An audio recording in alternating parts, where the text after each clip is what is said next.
स्वामी समर्थ. तर ताई आपल्याकडे धनलक्ष्मी कुंचन सेवा घ्यायला आल्यात बरं का. कुठल्या गावच्या ताई? जुन्नरच्या ताई आहेत. तर बघा, जिवंत भरपूर उदाहरणं आपल्या समोर असतात. ताईंचे मिस्टर कोरोना काळामध्ये ऑफ झाले आणि वाईट वाटतं की अशा लेडीजना मान सन्मान दिला पाहिजे, रिस्पेक्ट दिला पाहिजे. आणि म्हणजे कसं, ज्याने जे गमवलंय त्याचं दुःख खूप वेगळं असतं. जसं की बघा, त्या एका मुलीचा सांभाळ सुद्धा करतात आता.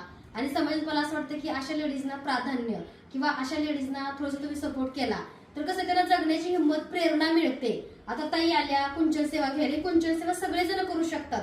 देवाने असं कधी स्वतः येऊन नाही सांगितलं की सुवासिनीच करावी किंवा सुवासिनीच हळदीकुंकू लावावं, सगळं घालावं. तर ह्यांना सुद्धा समाजामध्ये मान सन्मान किंवा समाजामध्ये ह्यांना सुद्धा सगळ्या गोष्टी करण्याचा अधिकार आहे आणि सरकारने सुद्धा मान्यता दिली आहे, तुम्हाला तर माहिती आहे. तर बघा, अशा लेडीज तुम्हाला जर भेटल्या, जर तुमच्या सोबत असतील तर त्याला तुम्ही मान सन्मान द्या, त्यांना चांगला रिस्पेक्ट द्या. असं तुम्ही वाईट टाकल्यासारखं वागू नका. आताच ताईने सांगितलं की ताई आमच्यासारख्या लोकांना कोणी विचारत नाही आणि हे खूप वाईट वाटतं मला ऐकून.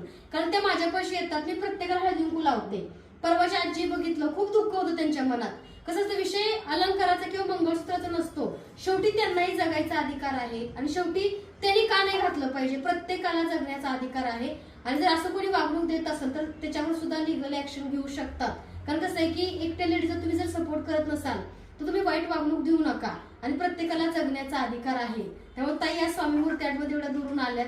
ताईंचं एक छोटंसं दुकान आहे, त्यांच्या व्यवसायासाठी ही कुंचन सेवा ताई घ्यायला आल्यात. कारण कसं आहे, कोणी नसतं तेव्हा भगवंत आपल्यासाठी असतो आणि माणसांमध्ये नाते किंवा माणसांमध्ये खूप गोष्टी बघण्यापेक्षा तुम्ही भगवंताशी एकरूप राहा.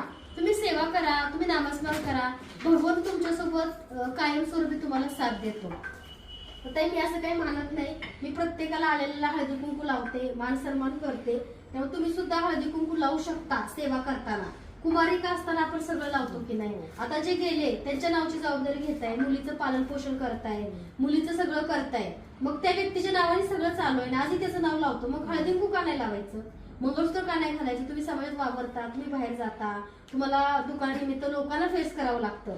तर बघा, एका बाईने वाघिणीसारखं लढायचं आणि तिचं व्यक्तिमत्व सुद्धा वाघिणीसारखं असायला पाहिजे.